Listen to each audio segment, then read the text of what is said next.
So I farm so hard, the employees wanna find me, and then wanna hire me. What's 100K to a guy like me? Could you please remind me? Farm so hard, this ain't easy. Working late nights, you best believe me. My grades can only go A's. Never wanna see another B unless I'm Jay-Z. Farm so hard, let's get What's paid. good, fam? It's your host, Jim Pruitt, aka Pharm to the ED, and I'm bringing you another episode of the Pharm So Hard podcast. I'm super excited to jump this episode off because we've been doing a ton of stuff out there in the community with the SCMP, with the EmpowerX conference, and I'm back in the podcast mode, and I'm ready to really get after it for the rest of the year. But enough about me, enough about the society. We got some really cool stuff on, and I'm back with an episode that's going to really make your next heart failure shift super smooth. And I have with me the boss of all bosses when it comes to cardiology. Again, she's going to be a clinical cardiology specialist at St. Joseph University Medical Center. She's the creator of CardRx Explained.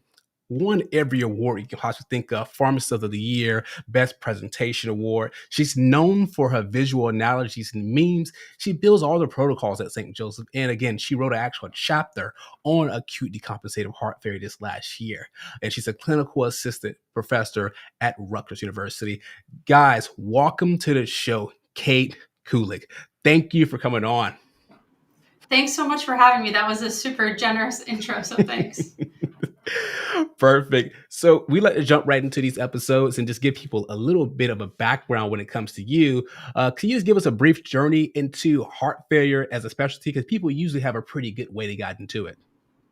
Yeah. I was born and raised in Jersey. I went to pharmacy school at UNC in Chapel Hill. I did my PGY1 and PGY2 at UC Davis Medical Center out in California. And then from there, I went right to my position now. So over at St. Joe's, I'm the cardiology pharmacist, both inpatient. So most of my days I'm going to be inpatient. I'm dealing with all types of patients from, intensive care patients to floor status. But then one day a week, I do cardiology outpatient clinic. So I also see stable heart failure patients.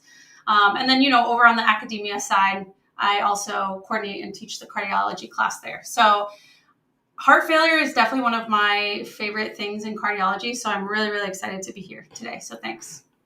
This is going to be really cool because, again, I feel like when you get so deep into a topic and then you get to be academia on top of that, you really get into the nitty bitty of all of this. So I just want to get us going. Let's start at the very beginning of all of this. We throw around the term heart failure all the time, but for someone who's listening who just heard CHF on a sign out, what is heart failure fundamentally?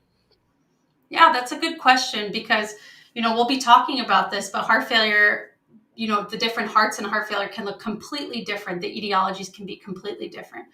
But at the end of the day, really what heart failure means is the heart is really unable to supply blood to the body effectively.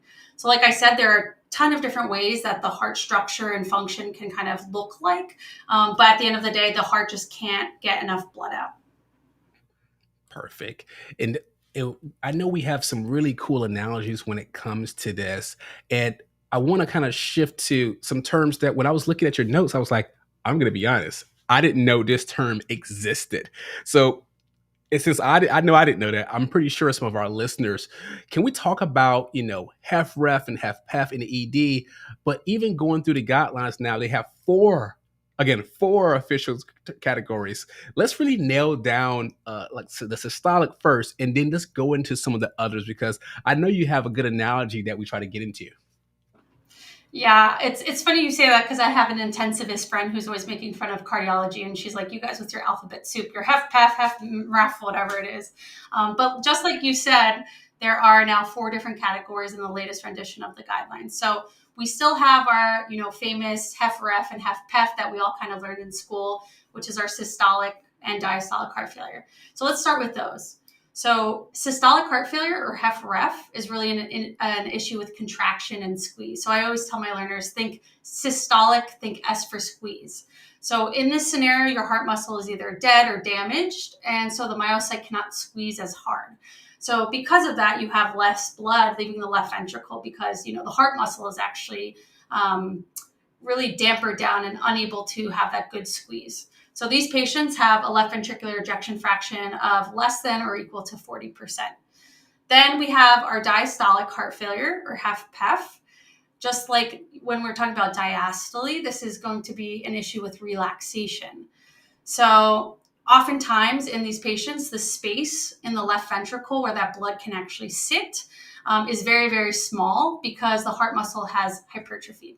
So I always say to my learners, like keep in mind that your heart is a muscle just like any other muscle. So if I went to the gym, if I lifted weights with my biceps, which clearly I don't, but let's just imagine here, my biceps, right, over time they would grow and they would get bigger and I'd be really swole. Well, your heart's the same way.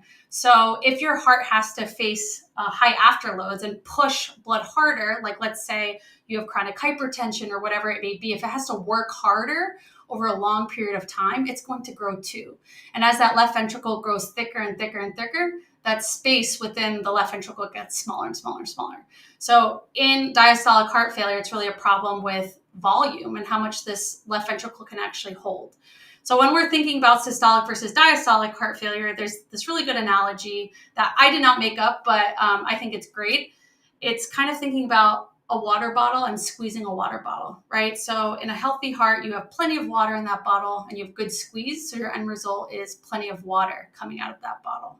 In systolic heart failure, you have enough water in that bottle, but you have poor squeeze. So your end result is still not enough water coming out. And then diastolic heart failure, you have good squeeze, but you start off with not enough water in that bottle. So again, end result is still going to be the same where you don't have enough blood leaving that heart. Now moving on to our alphabet soup, as my friend would call it. We have 2 new official categories from the guidelines. So it's going to be HFimp EF or HFmref or HFmister EF. I think the correct pronunciation is still kind of in the air here. HFimp EF is heart failure with improved ejection fraction. So these are going to be patients who had a previous ejection fraction of less than or equal to 40%. So in other words, these were patients who previously had systolic heart failure. And since then, they actually had improvement of their ejection fraction. So this is really exciting for, because for the longest time in these patients that improve, we didn't really know what to do with them. Do we continue GDMT or do we stop it? So now we have some more information about that in the guidelines. And then lastly, we have HFmister F or HFmref, and that's going to be heart failure with mildly reduced ejection fraction.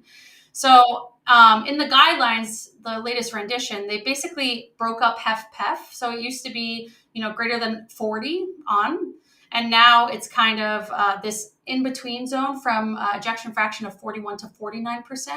It's going to be mildly reduced. And then, everything above 49%, so you're 50 on, is your HFpEF. Okay. Perfect. And I think that's where I think a lot of times in the past, I remember when I was in school and I was like, this patient has it's 42.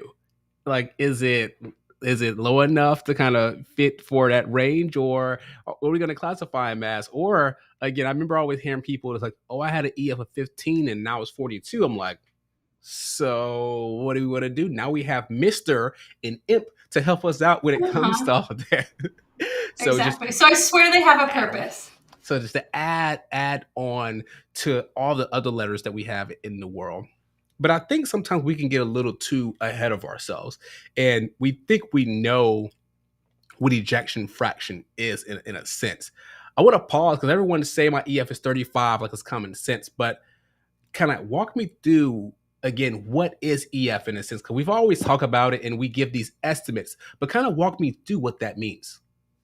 Yeah, I think it's a good question. And I think learners can kind of understand what that is until we talk about diastolic heart failure. And, what does that mean? I have a preserved EF. Do I have, heart failure?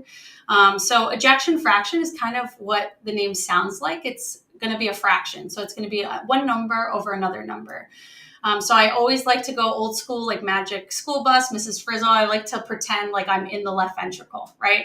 So blood is already oxygenated at this point. The next step is really that blood leaves the left ventricle and goes out to the heart, into the body. So right before your heart contracts, so at the very end of diastole, we call that end diastolic volume, right? And that's going to be when your heart is at its fullest. The other term that we're talking about here is stroke volume. So for you guys who may not remember, stroke volume is the amount of blood that the left ventricle will spit out in one contraction. So ejection fraction is stroke volume over that left ventricular end diastolic volume. So kind of how much your blood, your LV is spitting out in one beat over its number at its fullest. So I'm very visual, I'm very practical. So sometimes, I just like to solidify things with examples. So these numbers are not real, but let's say, patient A has a left ventricular end diastolic volume of 30 mils. When their left ventricle contracts, they eject 15 mils out into systemic circulation. Let's say patient B has a left ventricular end diastolic volume of 300 mils. When their left ventricle contracts, they get 150 mils into the body.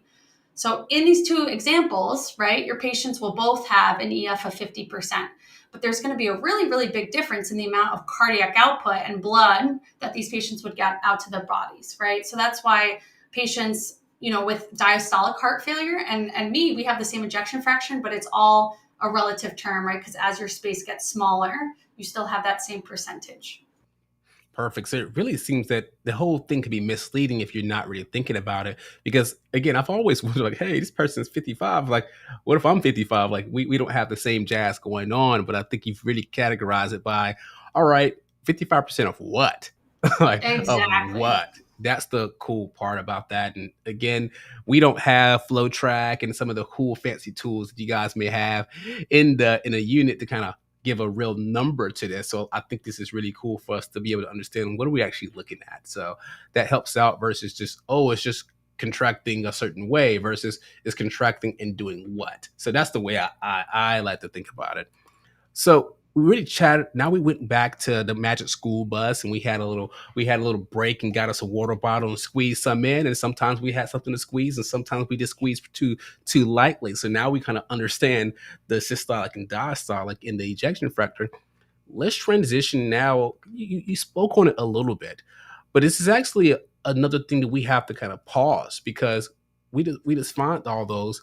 But let's talk about the causes of these because I think most people say, well, you just eat pretty bad and that's why you have heart failure. There may be a few other things that lead to that. Can you walk us through what these triggers look like and what are these causes of heart failure? Yes, for sure. So it's going to differ oftentimes based on what type you have. So when we're thinking about systolic heart failure, again, we're thinking about weakened muscle. So ischemic HFrEF is going to be very, very common. It's going to be about 70% of your patients. And these are patients who have chronic ischemia, CAD. They come in with MI and ACS, and now they literally just have ischemic heart muscle. Those myocytes die, and now they just don't have good squeeze anymore. There's also non-ischemic causes of HFrEF, a little less common, but patients with chronic hypertension and also your infective and myocarditis, all your kind of immune issues. Patients with valvular disease can end up with both HFrEF and HFpEF, and then also AFib, right? So the longer you have AFib, the more structural changes that your heart will undergo, the more likely you'll be to stay in AFib, but that's a whole nother story. But AFib is commonly going to be a cause of these types of heart failure, especially as our patients get older.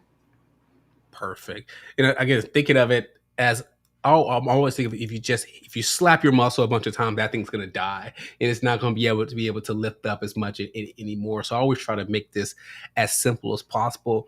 And I really think we did a good job of going back to some of the basics. And I think sometimes we overestimate our confidence in us actually knowing some of these things. So I'm happy we was able to do that because oftentimes we'll say, "Oh, I understand this or understand that," but you're just familiar with the words. You haven't looked at it in a while. So even if you've been practicing it for a while, I always want to go back and figure out what's a different way that you can teach it and make sure you truly understand it. So I'm really excited about that. Now, a question that is really, really big for me is how do I get people to stop coming to see me? How do we avoid hospitalization? And we see the logs in the EMR all the time. And again, acute decompensated heart failure readmit in 30 days. We know this is going to be killing our reimbursements. We know hospitalizations are driving outcomes as well. Can you walk us through again, why does this even matter? Like, what are those other things for us to consider? Yeah, I think that's a really great question. So, first thing to kind of think about is that unfortunately, hospitalization is a pretty bad marker in these patients and signals a bad prognosis. So I kind of think of it kind of like when we're thinking about our COD patients, we say, once they have an exacerbation, they never truly return to their baseline. That's kind of how heart failure is. The more you get hospitalized, the worse your heart failure becomes, the more likely you are to be hospitalized. And we all know those 30-day readmits. And so some things to kind of keep in mind when you're talking to your patients about potential triggers for why they came in. Obviously, compliance with GDMT or guideline-directed medical therapy, not having it prescribed to begin with, we see sometimes. High sodium diet. So unfortunately, probably everyone in the ED knows this. The day after Thanksgiving, the day after, Christmas, the holidays, we see these patients come in. And then other types of things. So, let's say they started on a med that they shouldn't. So like diltiazem, it's a negative inotrope. So it might worsen a patient with systolic heart failure's heart function. And then other things like uncontrolled hypertension. So it's important to talk to these patients and really educate them and also get them on top of watching their weights, watching what they eat, and kind of being able to reach out to their primary care provider or their cardiologist before they get too volume overloaded and now they have to come in for IV therapy. Perfect. That's one of the things that I think we really, really have to do a great job of in the ED and all of acute care is focusing on how to optimize these patients and make sure they don't come. Because again, once they come see us, usually it's pretty bad. And it appears that once they see an ED pharmacist, they never get better, which is horrible to think about. This is a disease state that every time they see us, they're just never going to get better. But time to talk about all the different types. And I think when we think of heart failure, everyone has this classic textbook image with those 4 different charts in their head. And they say, okay, we're going to talk about, cold versus warm and wet versus dry. And that sounds really good coming off our tongues. Then the patient ends up in front of us and is like, So let's break these patients up and dive a little bit more into these different things based on the different categories from your perspective. How do you define these things in real life? Yeah, so you're talking about the Forrester plot, which I think hopefully no one has, terrible flashbacks to their cardiology class, but just like you said, it's kind of that classic thing that everyone thinks about. So when we're talking about it, we're kind of really assessing 2 main buckets for these patients. The first really being volume status, and the second being perfusion or cardiac output. So, we're looking at 2 different things. So let's start talking about perfusion. So how much blood that heart is actually able to get out and into the body. So in perfusion, that's when we're thinking about, cold versus warm. So for perfusion, we use a term called cardiac index, which, as you guys know, it's similar to cardiac output, but it's really kind of standardizing it based on a patient's body surface area. So, then it's really easy if you have 2 patients like me versus Dwayne The Rock Johnson in the next room. You don't have to try to calculate cardiac output for an individual patient, really quickly their cardiac index. So the cutoff that's typically used where we're saying perfusion is either good or not is 2.2 liters per minute per meter squared. So if it's less than that, we're kind of worried about the perfusion. If it's more than that, we're less worried. So some signs of low perfusion that you're thinking about. So I always think about the whole point of perfusion is to get blood and oxygen to the organs, right? So what organs are we thinking about? Well, one is the brain. So patients can have altered mental status. One of the other ones, which is usually hit first, is the kidneys. So patients will have AKI, that have low urine output, decreased urination. We can also see reduced perfusion to the liver. So a little less common, but if they're very severe, we could see acute liver injury. And then other things, right, to assess perfusion. So how do they feel on physical exam? Do they have cool, clammy extremities? Do they have delayed capillary refill, weak pulses? Those are kinds of things we're thinking about when we're thinking about perfusion. The next bucket that we're thinking about is volume status. So in order to assess this, we kind of think about the pulmonary capillary wedge pressure, or PCWP. So as you guys probably know, in order to get this number, they throw a little catheter, a thin flexible little tube with sensors into your vein. They're going to float that to the right side of your heart, through your right atrium, through the right ventricle, through the pulmonary arteries, and then let it sit in one of the branches of the pulmonary artery. So when they put that in there, the end of that catheter has this little inflatable balloon section that they inflate for just a couple of seconds, and it will read that pressure. So that pressure is really telling us a marker of preload, which is really telling us about the amount of volume that enters the right side of the heart. So the Forrester criteria really uses 18 millimeters of mercury as that cutoff. So if you have a wedge pressure greater than 18, you're considered to be volume overloaded or wet. Other signs of volume overload that we classically see, oftentimes, right, you don't need to get a pulmonary capillary wedge pressure for this. You see things like shortness of breath, weight gain, lower extremity edema.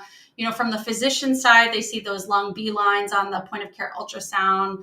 You can also see IVC dilation on the ultrasound, the IVC being non-collapsible. And then some lab things like elevated BNP or NT-proBNP. And then from other diagnostic tests, you can see pulmonary edema on chest x-ray. So patients can really present as a combination of all of these, obviously the worst being cold and wet. Absolutely. When we see the patient, and I think it's more complicated when a patient just drops in front of you, you're trying to see all the different components of their disease state, because unfortunately, the heart failure is not going to come by itself. It's going to come with a host of other things that it could be. And the one that really pops up quite a bit in my ER is the combination of the differential diagnosis of, is this community acquired pneumonia or is this going to be heart failure? Because you're going to get a chest x-ray and say, oh, there's a bunch of stuff on there. Is it pulmonary edema? What is it? So I think kind of looking at these patients, getting to know a little bit more about them is going to be key. But before we move on to the next big section, what else are you asking your patient right now? Like, what are some real world pearls we can gather some more information before we start transitioning to some of the other things we're going to do? Yeah, so when you're talking to your patient, you want to know some things that might potentially even guide treatment. So what is their home diuretic dose? That's going to be really important when we're thinking about how we're going to dose these patients with loop diuretics up front. If they know their dry weight, their euvolemic weight, that would be fantastic, even if we get a good estimate of that. And then, prior to discharge, again, talking to them about, can we identify a trigger for why you came in, like we talked about before, and how can we kind of prevent that from happening? Perfect. So I think we've done a lot of the background components to really dive into the next section. We haven't really talked as much about drugs, but what we have talked about is understanding what heart failure is and realizing that this is going to be a pump failure with either impaired fill or squeeze. And then we went into all the different types. And for some of us listening, this may be the first time of us hearing about, HF Mr. EF and HF Imp EF alongside with our HFpEF and HFrEF. Then we really talked about the Magic School Bus. And for all of us that are, millennials and beyond, we actually got to watch the Magic School Bus. So I think now, I think now our students may not necessarily, and our learners may not know, maybe your residents don't even know. But we went and talked about how that explains things in EF. And then she really nicely went over to ischemic, hypertensive, and other issues. And then the big thing is if a patient is seeing you in the hospital, no matter where you work in the hospital, that's a sentinel event, and that's bad because they may not get better, to get to their best anymore. I think we talked about the Forrester plot and talking about the warm and the warm, the cold and the warm, and the wet and the dry, and really making sure we get a ton of history from these patients because there may be some different things that's going on. These patients may end up on some non-invasive ventilation that may prevent them from talking to you as much. So we really want to gather as much data as we possibly can before we start treatment. Okay, up next, we're going to talk about how to manage these patients. Talk about diuresis. We're going to talk about GDMT controversy, strips, disposition, discharge planning, all of that. Stick around and we'll get to it. All right, Kate, let's jump right back into it. I can only imagine how frustrating that it is when you see certain medications in heart failure get stopped. And I can imagine that GDMT gets held more often than it should, especially when we think we may actually impact blood pressure. So what are the instances where we should actually be holding these medications? Yeah, I think that's a super important question. And I think the latest guidelines really actually made a point to emphasize how important GDMT is both continuing it during hospitalization and then trying to get it back on board if you stop it prior to discharge. So the guidelines are really, really trying to enforce that pre-existing GDMT should really be continued and optimized even unless truly contraindicated. So if there's, let's talk about like a mild decrease in renal function, asymptomatic reduction in blood pressure, because keep in mind, a lot of these systolic patients, systolic heart failure patients will just have a low baseline blood pressure to begin with. But in those cases, really diuresis, GDMT, none of that should be discontinued. And if we do get to the point where we stop it, it should be reinstituted as soon as possible. So whenever I'm looking at my heart failure patients every single day, I'm thinking about GDMT, and it may not be something that we're going to start today, but every single day I have that conversation with myself and with my learners. You know, what are they on right now? What can we get them on? Should we do it today? Should we wait? But that's always kind of on my radar there. There's plenty of evidence supporting that stopping GDMT during hospitalization is associated with higher rates of post-discharge mortality and readmission. So just like you said, oftentimes it's stopped and then not put on afterwards. So when do we really hold? So truly when we're talking more towards patients with cardiogenic shock. So if they are truly hemodynamically unstable, like systolic blood pressure of less than 90 or of a heart rate less than 50, the guidelines really go as far as saying like the true contraindications for stopping these meds are going to be pretty rare, with one of them, you know, supporting like if the patient has cardiogenic shock, of course you should hold it at that point. But really, again, these are medications that I'm constantly thinking that, you know, let's not just rush to stop them right away. And I'm constantly thinking about when can we restart them. That's great, because one of the things we think about quite a bit is wanting to like stop a beta blocker or wanting to stop something just because, like you want to do those things just because. And in our head, it makes sense initially that the hold all these drugs, but it looks like this may be worse off for the patient, inpatient.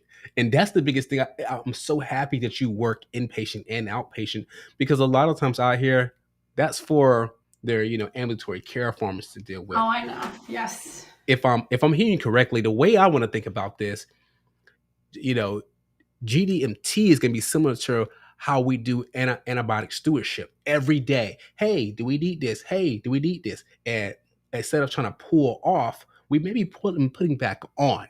So it reminds me of some type of reverse stewardship process where you're reinitiating versus taking things off. And I think a lot of people think about, you know, the de-resuscitation phase, which we're going to get into shortly, but I don't think that they're focused on getting these medications back on board. And it appears that it's really, really bad. All right. So we talked a little bit about that. I think the star of the show here is going to be, and I need to get a sound bite to add on here. Anytime I think about loop diuretics, I always have this song in my head, like, loop, there it is. Oh my God. There it is. Wait, that is amazing. I have never heard that yet. So I'm always thinking about loop diet. Every time I think of it, it's just for some reason that comes in my head, this old 90s song playing in my head on loop. So let's go ahead and talk about diuresis strategies, because I think that we may not be being as sophisticated as we can. And I know that there's going to be a cardiologist and a nephrologist fighting somewhere. Put it all to the side, guys, while we work on this. So is there a role for routine, like invasive monitoring, or is the physical exam with assistance from lab markers okay to take when it comes to our strategies? Yeah, so for years, really, we talk about that gold standard for volume overload being that wedge pressure. But interestingly, you know, when you look at the data behind invasive monitoring versus not, there is no data really saying that invasive monitoring can or does improve outcomes. So it can be useful, and that's kind of how it's endorsed in the guidelines. It can be useful to guide management in really carefully selected patients who maybe are still symptomatic despite treatment, and maybe you want a little bit more information about what's actually going on in there. But really, there's no established role for routine use. And, I always say, like, as clinicians, we love our numbers, we love our data, it makes us feel good. But this time, it's not really translated into hard outcomes. So how do we diurese these patients? Because we talk quite a bit about, some of the markers to look for, some of the physical exam to look for. What dose do we actually put on these patients? Because I think that we may be getting this lost. And if you possibly can, give me an example of an actual PO to IV conversion, because this get lost in the sauce all the time. Yeah, so I think when we're thinking about diuresis, the gold standard, like you said, is still going to be our IV loop diuretic. So that's been our mainstay for years and years, and probably not going to go anywhere anytime soon. So we continuously see that our IV loops have the most rapid, most effective method of decongestion in these patients. And every patient that comes in should really have a discharge plan that you're discussing about how we're going to adjust diuretics at discharge to, again, hopefully prevent these patients from coming in again. As far as dose and dosing strategies, so it's a big question to ask. What dose do we put these patients on? The interesting thing about loop diuretics is that with chronic use, we really see this development of resistance. So in other words, patients need higher and higher doses in order to achieve that same basic diuretic effect. So because of this phenomenon, it's not going to be a one-size-fits-all approach. As far as what dose we do, this was really investigated in, it's a very landmark cardiology trial. It's the 2011 dose trial. This trial looked at two different things. Their first question was, are high dose of IV diuretics better? So they defined that as 2.5 times the home dose given as IV, or should we do low dose, which is just whatever they were on at home as IV? Their second question was, what's better, continuous infusion, or should we just do IV bolus for these patients? So the trial found two different things, obviously. So the first thing they found was that high dose IV diuretics is really what we want to go for. So that 2.5 times the home dose as IV. And I think it's also really important to note that 2.5 times dose of, their home diuretic did not actually even account for bioavailability. So when we're thinking about furosemide, if you're on Lasix 40 milligrams PO at home, at your hospital in that trial, you would really be getting 100 milligrams IV, which really shows that initial high dose upfront should be aggressive. The other thing that they looked at is that continuous versus bolus dosing, and they found that there's really no difference between those two strategies. What I do want to say, though, and I thought was interesting about the trial, is for continuous infusion, they did not do an initial IV bolus. So it kind of makes sense that they might have not found a difference because, starting at a low drip weight, I'm thinking in my brain about, the drug concentrations getting up to that diuretic threshold. It's going to take a long time to get there before they start urinating. So, it's kind of a controversial topic. I personally think that, if we're doing continuous infusion and you give that IV bolus up front, I do actually consider that an escalation of care from just IV bolus. But, for most patients, IV bolus should be really your mainstay in what you're doing first. And then continuous infusion, you can consider, let's say, if your patients are really sensitive to fluid shifts and they get hypotensive with their blood pressure, things like that, where you have to be a little bit more gentle, or we need an escalation of diuretics, then I consider doing continuous infusion.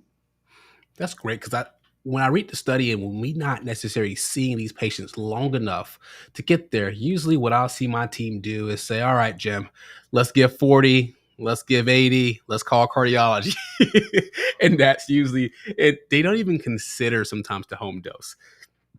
And when they do, I usually have someone think about the furosemide, bioavailability, and not even consider it and say, well, if they're on 40 at home PO, do I get 40 IV? And then when do I double it? And it's just a host of different things that goes on. So we know that quicker and big doses are associated with better outcomes.